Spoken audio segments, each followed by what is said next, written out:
Se muestra una tarjeta roja en un partido eliminatorio del Mundial. El reglamento que recibió cada federación meses antes de que comenzara este torneo dice una sola cosa en lenguaje claro: una tarjeta roja significa una suspensión automática de un partido, sin apelación, sin excepciones, sin zona gris. A cada equipo que competía en este Mundial se le dijo eso por escrito. Luego, menos de 4 días después, esa suspensión simplemente desapareció.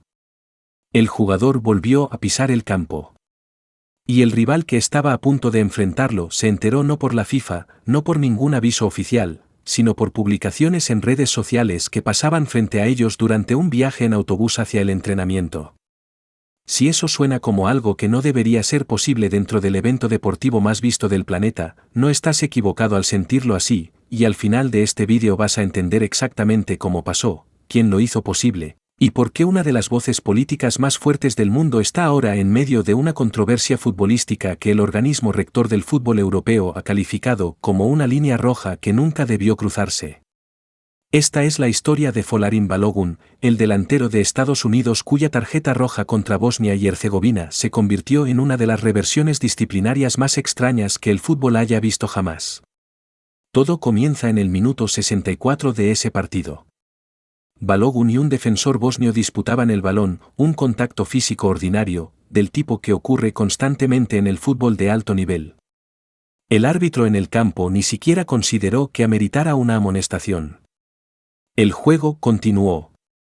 Entonces intervino el VAR, pidió una revisión, y la repetición en cámara lenta mostró el pie de Balogun aterrizando sobre la parte trasera del tobillo de su rival. Árbitros que llevan décadas analizando este tipo de decisiones señalaron de inmediato que el protocolo del VAR advierte explícitamente contra el uso de imágenes en cámara lenta para juzgar la fuerza de una entrada, porque la cámara lenta puede hacer que un contacto accidental y superficial parezca mucho más violento de lo que realmente fue. Balogun dijo después que nunca tuvo intención de lastimar a nadie. El entrenador Mauricio Pochettino dijo que a su juicio nunca fue tarjeta roja. Christian Pulisic, observando desde el campo, la calificó de extremadamente injusta. Nada de eso importó en el momento. La tarjeta se mantuvo, Estados Unidos ganó 2-0 de todas formas, y Balogun, el máximo goleador estadounidense del torneo, quedó suspendido para los octavos de final contra Bélgica. Esa debió haber sido toda la historia. No lo fue. El Comité Disciplinario de la FIFA anunció su decisión un domingo, un día antes del partido de Bélgica contra Estados Unidos. La suspensión automática de Balogun, la que se había descrito como no apelable, fue suspendida bajo el artículo 27 del Código Disciplinario de la FIFA y reemplazada por un periodo de prueba de 1 año. En términos simples, quedaba libre para jugar. La Federación Belga respondió con un comunicado que se lee menos como un boletín de prensa y más como un escrito legal. Su primer argumento era simple: el artículo 66.4 del propio Código Disciplinario de la FIFA establece claramente que una tarjeta roja suspende automáticamente a un jugador para el siguiente partido de su equipo, y el artículo 10.5 del Reglamento de Competición del Mundial 2026 repite ese requisito específicamente para este torneo. Cada otra tarjeta roja emitida en esta competición se había aplicado exactamente como estaba escrito. Bélgica hizo la pregunta obvia: ¿por qué este caso era diferente? Su segundo argumento era procedimental, y es la parte que convirtió esto de una disputa futbolística en algo mucho más grande. Bélgica no se enteró de la decisión de la FIFA por parte de la FIFA. Se enteraron por reportes de medios y por jugadores que lo vieron en redes sociales durante un viaje en autobús. Cuando Bélgica solicitó formalmente una copia del fallo y una explicación, la respuesta de la FIFA fue decirles que su carta contaba como una apelación, que ya se había asignado un juez, y que tenían solo unas horas para presentar su caso, sin que se les diera nunca una explicación del razonamiento detrás de la decisión original. Y luego está el detalle que Bélgica dice que es imposible de ignorar. En cada reunión de coordinación de partidos a lo largo de este mundial, la propia presentación de la FIFA incluía una sección sobre suspensiones automáticas por tarjeta roja. Había aparecido antes de cada uno de los partidos previos de Bélgica. Antes del partido contra Estados Unidos, esa sección fue eliminada de la presentación, y cuando Bélgica preguntó por qué, tanto de forma verbal como por escrito, no recibieron ninguna respuesta en absoluto. El entrenador de Bélgica, Rudi García, no se contuvo cuando enfrentó a los periodistas antes del partido. Dijo que no se había dado cuenta de que el 5 de julio era en realidad el 1 de abril.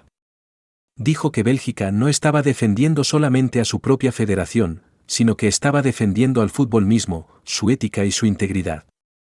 La UEFA fue aún más lejos, calificando la decisión como una línea roja que nunca debió cruzarse, afirmando que el fútbol depende de reglas que no están abiertas a interpretación, y describiendo su propia reacción como incredulidad ante una decisión sin precedentes e injustificable. Cuando la certeza de las reglas ya no está garantizada por quienes deben protegerlas, dijo la UEFA, la credibilidad de toda la competición queda comprometida. Pero la historia no se detiene en la política del fútbol.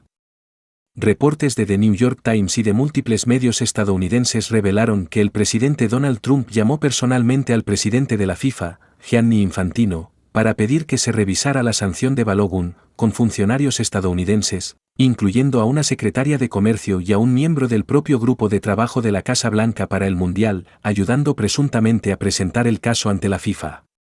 Trump publicó después en línea agradeciendo a la FIFA por, en sus palabras, revertir una gran injusticia. Ese único detalle cambió por completo el tono de la controversia de la noche a la mañana.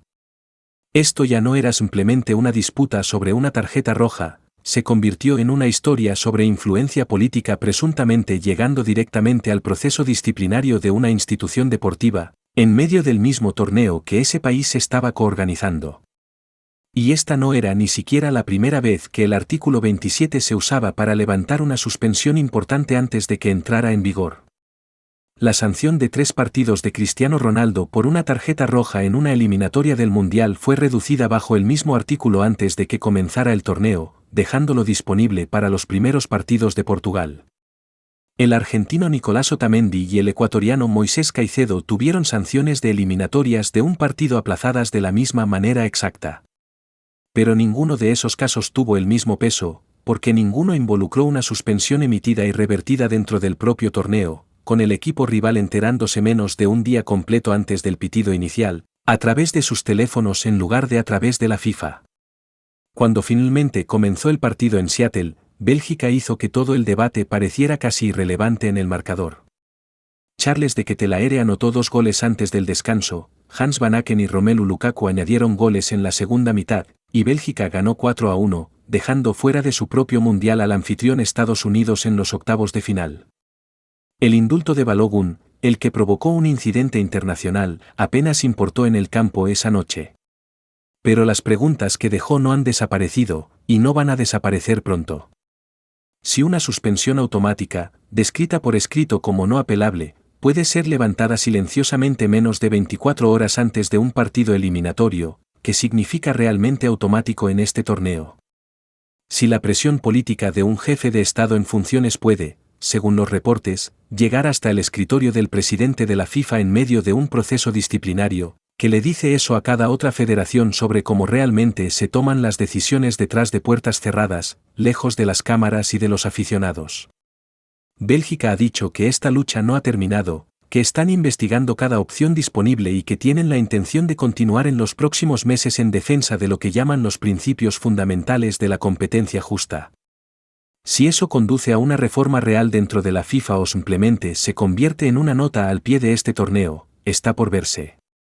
Lo que es seguro es que este momento será estudiado, debatido y referenciado cada vez que una decisión disciplinaria controvertida toque un mundial de nuevo, en este torneo y en todos los que vengan después. Así que aquí está la verdadera pregunta con la que vale la pena quedarse esta noche. ¿Fue este un uso legítimo de una regla que existe exactamente para este tipo de situaciones, o fue el momento en que los aficionados al fútbol finalmente vieron, a plena vista, con cuánta facilidad pueden doblarse las reglas cuando se aplica suficiente presión desde los lugares correctos? Cuéntanos honestamente qué piensas en los comentarios de abajo, suscríbete para no perderte la próxima gran historia de este mundial, y si esta te sacudió como nos sacudió a nosotros, asegúrate de darle like a este vídeo antes de irte.